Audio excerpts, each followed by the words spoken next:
बिस्मिल्लाहिर्रहमानिर्रहीम। अस्सलाम वालेकुम नाज़रीन कराम, मैं हूं मखदूम शहाबुद्दीन और आप देख रहे हैं मेरा फेसबुक और यूट्यूब चैनल। उम्मीद करता हूं आप सब लोग बखैर आफियत होंगे और जहां भी होंगे अपने अहले खाना समेत खुश भी होंगे और महफूज भी।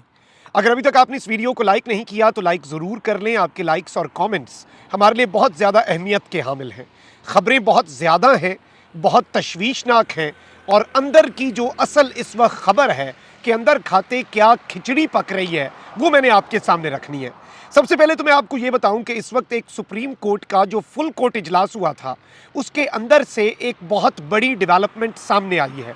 सुप्रीम कोर्ट ऑफ पाकिस्तान के 7 जजेस का काजी फाइज ईसा की बातों से इख्तलाफ और जुडिशल कमीशन जो बनाने का काजी साहब ने मौका दिया एग्जीक्यूटिव को, उस मामले पर एक इख्तलाफ सामने आया है।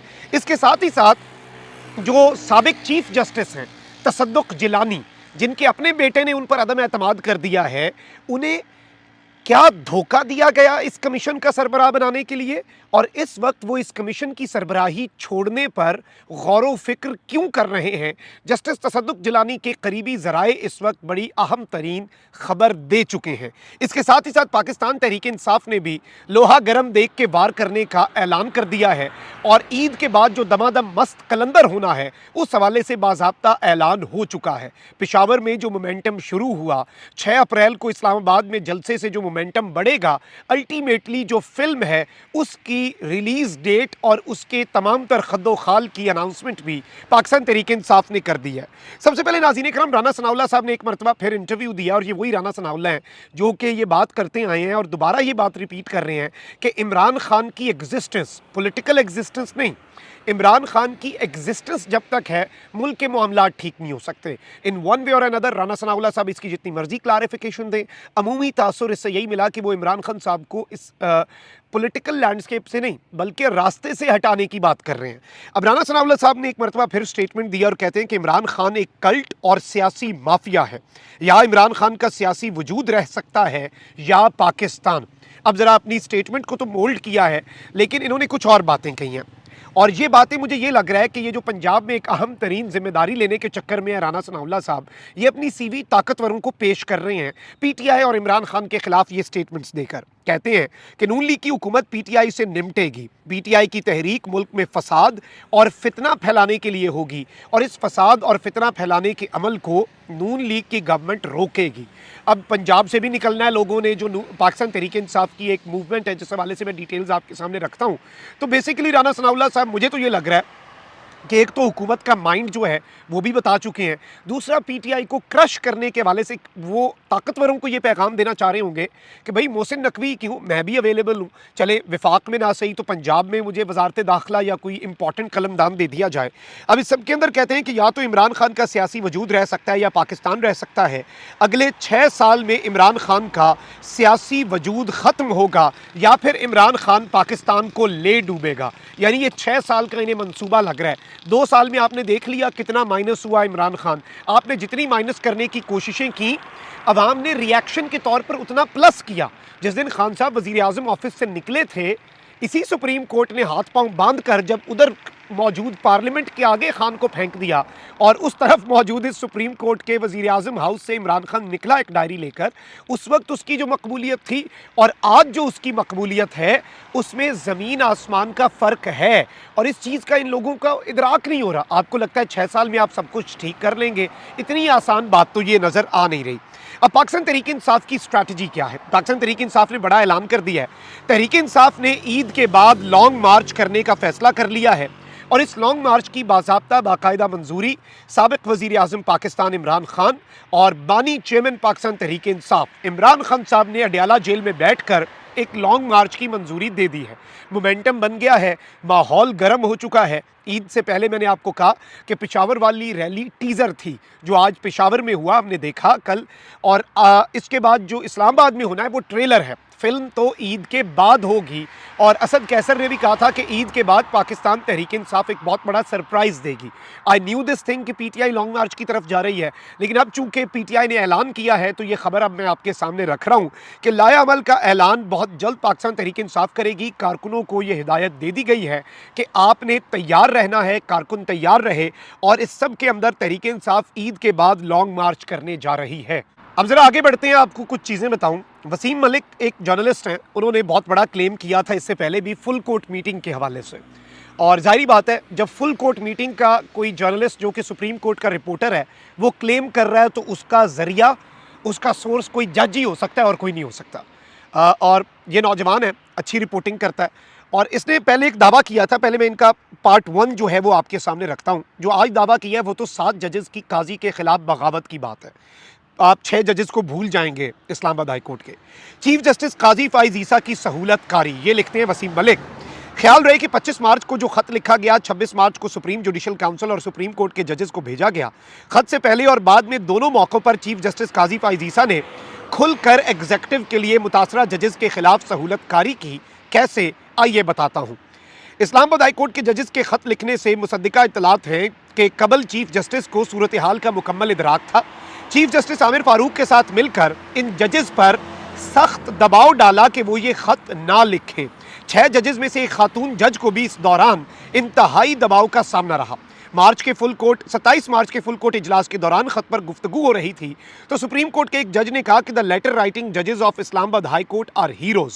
तो चीफ जस्टिस काजी फाइज ईसा ये सुनकर सीखपा हो गए और फुल कोर्ट इजलास में उन्होंने कहा कि for God sake they are not heroes. इसके बाद इजलास का माहौल बहुत तल्ख हुआ। इस बात से चीफ जस्टिस की सोच का अंदाजा लगा लीजिए।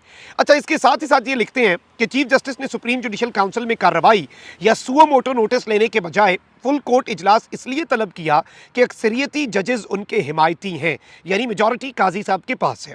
फिर चश्मे फलक ने देखा कि हिमायती जजेस ने भी चीफ जस्टिस का मुकम्मल साथ दिया। वजीर आजम से मुलाकात का फैसला हुआ और बात सिर्फ इंक्वायरी कमीशन तक महदूद रखी गई। चीफ जस्टिस के हिमायती जजेस ने पहले दिन के फुल कोर्ट इजलास में भी ये राय दी कि मामला इस्लामाबाद हाई कोर्ट का है जो सुप्रीम कोर्ट के इंतजामी इख्तियारात के मातहत नहीं, लिहाजा सुप्रीम कोर्ट को कोई कार्रवाई नहीं करनी चाहिए। अच्छा, दूसरा पार्ट, आज इन्होंने एक ट्रेलर दिया और ये कहते हैं कि क्या सुप्रीम कोर्ट के उन जजेस के नाम सामने नहीं आने चाहिए जिन जजेस ने 2 रोज़ा फुल कोर्ट इजलास में चीफ जस्टिस काजी फाइज ईसा और जस्टिस मंसूर अली शाह के फैसले से शदीद इख्तलाफ किया कि किसी सूरत अदलिया को एग्जेक्टिव और खुफिया एजेंसियों के सामने सरेंडर नहीं करना चाहिए और सुप्रीम कोर्ट को अदलिया की आज़ादी के लिए खड़े होना चाहिए। और जिन जजेस ने अदलिया के सरेंडर में चीफ जस्टिस और जस्टिस मंसूर का साथ दिया उनके नाम भी सामने आने चाहिए। अब इन्होंने जो बॉम्बशेल फोड़ा है वो बड़ा इंपॉर्टेंट है क्योंकि इनके पिछले दावों की भी कोई तरदीद नहीं आई कि फुल कोर्ट के इजलास में ये बातें हुई हैं या नहीं। और इसलिए वैसे पीटीआई कह रही है कि फुल कोर्ट इजलास की आप मिनट्स तो जारी करें ताकि कौम को पता तो चले कौन कहां पर खड़ा है। अब इन्होंने लिखा कि बावसूख जराए से, जो बॉम्बशेल की मैं बात कर रहा हूं वो ये है, आपको मैंने कहा कि 6 जज भूल जाएंगे, यहाँ पे थोड़ा सा आगे मौजूद इस्लामाबाद हाई कोर्ट के, आप जरा सुप्रीम कोर्ट के 7 जजेस का किस्सा सुने।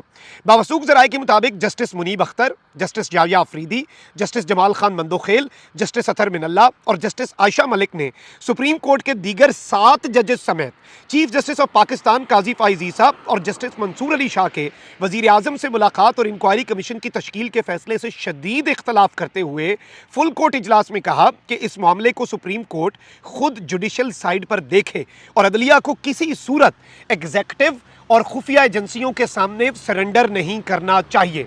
Now this is a very big news. इन्होंने 5 जजेस के नाम और साथ कहा कि टोटल 7 जजेस हैं। सुप्रीम कोर्ट में मेजॉरिटी फिर भी काजी साहब के पास है, लेकिन 7 जजेस ने इख्तलाफ किया आपके और मेरे काजी के उस सरेंडर से जो कि काजी साहब ने एग्जीक्यूटिव के सामने कर दिया है। अब यहाँ पर एक और बहुत बड़ी तहलका खेज डेवलपमेंट है जो आपके सामने रखनी है। वो तहलका खेज डेवलपमेंट है उस एक रुकनी कमीशन के हवाले से जो तसद्दुक जिलानी साहब की सरबराही में, सरबराही क्या, वही वन एंड ऑल है उसमें, वो उसमें जमहूरियत तो नहीं है उस कमीशन के अंदर जो हुकूमत ने बनाया है। एक ही बंदा है, 2-3 बंदे भी हो तो कोई इख्तलाफ करे, कोई इत्तफाक करे, भाई कुछ हो, लेकिन ऐसा कुछ भी नहीं है। तो इस सब के अंदर एक तो तसद्दुक जिलानी साहब को ये धचका पहुंचा है कि घर से बगावत का उन्हें सामना करना पड़ा है और उनके बेटे ने साइन कर दिए हैं उस लेटर पर जिसपे 300 जजेस हैं और अभी मजीद जजेस भी शामिल हो रहे हैं, वकील, सॉरी 300 वकील हैं। 75 साल की उम्र में उनके बेटे का यही मौक़िफ़ होगा कि भाई क्या करने जा रहे हैं आप, सिर्फ जजेस को जलील करने के लिए बनाया गया कमीशन जिसके नताइज का आपको भी पता है, मुझे भी पता है, 25 करोड़ आवाम को पता है, और उन जजेस को प्रोटेक्ट करने के लिए बनाया गया ये कमीशन जो जजेस सहूलत कारियाँ करते हैं और जो जजेस ज़मीर की आवाज़ पे जिन्होंने बोला और अपना मुद्दा रखा सामने, तो उन जजेस को आपने रगड़ा लगाना है। तो ये अपनी ज़िंदगी और अपने करियर और अपनी साख के साथ, ज़ाहिर बात है बेटे ने कहा है ना कि वालिद साहब क्या कर रहे हैं आप जाते जाते।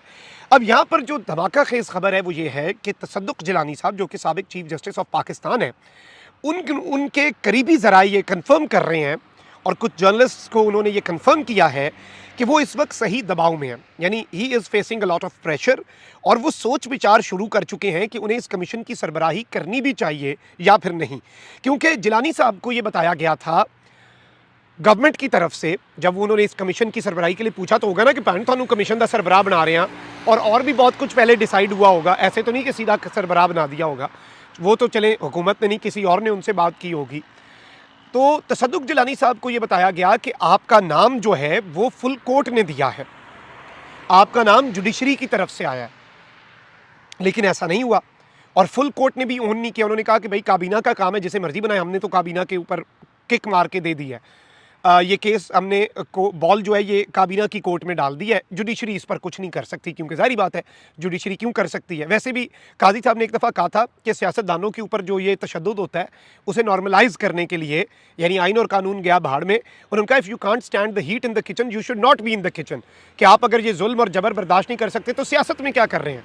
तो इतना बड़ा प्रेशर था, if you can't stand the heat in the kitchen you should not be in the kitchen. लेकिन चलें, काजी साहब is still in the kitchen, but I don't think he is able to stand the heat. Unfortunate reality है, बड़े दुख और कर्ब से ये बात कर रहे हैं, लेकिन ये बात ऐसे ही है। अब इस पर मैं आपको ये बता दूं कि तसद्दुक़ जिलानी साहब के साथ एक तो गलत बयानी हुई, दूसरा ये है कि उन पर दबाव है सिविल सोसाइटी का, वकला का, रिटायर्ड जजेस का और पूरी पाकिस्तानी कौम का। एक नैरेटिव भी तो होता है ना, आपने किसी को मुंह भी तो दिखाना होता है। तो इस सब में सिर्फ दबाव यहाँ से नहीं है, वो सोच विचार शुरू कर चुके हैं। उम्र भी 75 साल है, इमेंस प्रेशर में है, सोच विचार तो शुरू किया, लेकिन मसला यह है कि दूसरी तरफ से भी अब प्रेशर है, दबाव तसद्दुक़ जिलानी साहब के ऊपर दूसरी तरफ से भी है कि अब ये कमीशन नहीं हमने आपको छोड़ने देना जिलानी साहब, अब ये कमीशन हमने आपको नहीं छोड़ने देना। अब इस आग में आप कूद गए, अब आपने इस कमीशन की सरबराही, क्योंकि अगर वो ये कमीशन छोड़ते हैं तो कमीशन वैसे ही मुतनाज़ा हो जाएगा। अब जिलानी साहब को ये भी पता है कि पीटीआई इस कमीशन की तश्कील को सुप्रीम कोर्ट में चैलेंज करने लगे, लेकिन मेरे काजी की सुप्रीम कोर्ट है, इंसाफ मिलना होता तो जजेस को ना मिल जाता। वो काशिफ अब्बासी साहब ने बड़ी प्यारी बात की, कहते हैं कि जी अब जज के पास हम जाएंगे, कहेंगे जी साडा बंदा चुकिया गया, जज कहेगा कोई नहीं मेरा भी चुकिया गया। तो जज क्या कर सकता है, जज को इंसाफ नहीं मिल रहा, जज के लिए नहीं अदालत लग रही, जिसके ऊपर इल्ज़ाम लगाया एग्जीक्यूटिव के ऊपर उसी को केस फॉरवर्ड कर दिया है। शहबाज शरीफ साहब से मुलाकात ऐसे ही थी इस केस के अंदर, जैसे मुलजिम के साथ जो जज है वो अपने चैम्बर में मुलाकात करे और मुलजिम को कहे आपका इख्तियार है, अपनी मर्जी का इन्वेस्टिगेशन अफसर लगा लें, और इन्वेस्टिगेशन अफसर के TORs कि वो क्या क्या इन्वेस्टिगेट कर सकता है ये भी आप बताएं, आप पर इल्ज़ाम है ना तो आप बताएं, फैसला भी फिर उसी हिसाब से आपने देना है। उसकी रिपोर्ट जो है वो आपके पास आएगी, आप उस रिपोर्ट को पब्लिक करना चाहें या ना करना चाहें ये आपकी मर्जी है। अब इस सब के अंदर जज साहब जो हैं वो अच्छी खासी ज़हनी कशमकश का शिकार है, ये मुझे कन्फर्म हुआ है इंडिपेंडेंट और मल्टीपल सोर्सेज से। But this is a very serious matter, इस मामले की संगीनी को भी आपको समझना पड़ेगा और ये इतनी आसानी से अब रुकने वाला नहीं है। पीटीआई भी मैदान में उतरने के लिए तैयार है, पीटीआई भी दमादम मस्तकल अंदर करने के लिए तैयार है। सुप्रीम कोर्ट के अंदर भी 7 आवाज़ें हैं, याद रखिएगा 7 आवाज़ें हैं। और इसके साथ ही साथ अब ये जिलानी साहब के ऊपर जो प्रेशर बन रहा है, घर से प्रेशर है, बाकी छोड़ दें और किधर से होगा या किधर से नहीं होगा। तो ये सारा इस वक्त अंदर खाते जो खेल है, मैंने कुछ एक्सक्लूसिव डिटेल्स आपके सामने रखी। अपना बहुत ख्याल रखिए। अल्लाह निगहबान, पाकिस्तान जिंदाबाद।